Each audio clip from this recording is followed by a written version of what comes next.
How much does failure scare you? Napoleon Bonaparte was undoubtedly one of the greatest generals who ever walked the face of the earth. A man who won more battles than Hannibal, Caesar and Alexander the Great combined.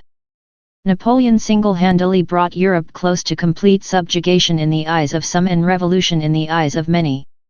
After the French Renaissance there was a sort of vacuum that was created when it came to the French monarchy.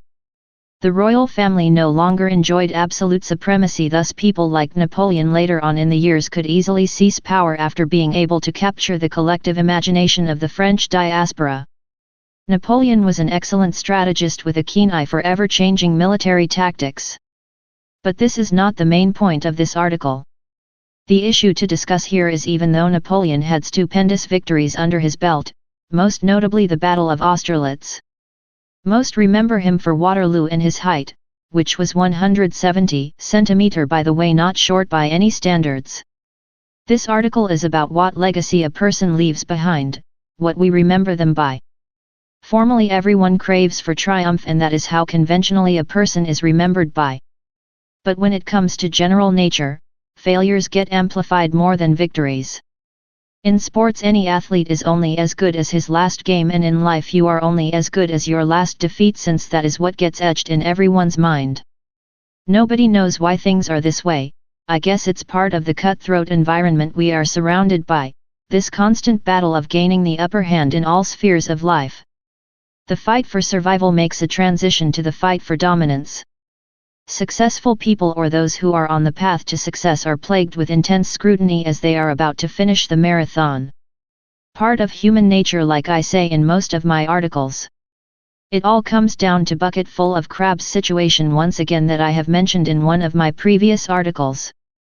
The best way to go on an offensive against a powerful personality is to hit them where it hurts the most, the little chinks in the armor an arrow can easily penetrate. Hit them with a barrage of views amplifying their failures. The way someone looks at failure and deals with it varies from person to person. There are those who take it in their stride, there are those who cannot handle it and choose cowardly actions to rid them of the pain. And there are those who accept it but then capitalize on it, dissecting the reasons for their failure. Going over them again and again, making an analysis of how they could have avoided it by altering some of the decisions they made. These are those who give meaning to the quote, "Failure is the bedrock to success." Like most of the things in the world, it's all in the mind, the all-knowing undisputed king of them all. Mentalism, like always, intrigues me, and the power to handle failure comes obviously through your mental state and conditioning. How impervious you are to rejection and judgment. How talented you are to turn the tide. How perceptive you are to ever-changing scenarios. How much wisdom do you possess to make the right choices come what may. This is where attitude steps in, this is where self-belief steps in. Failure is unavoidable.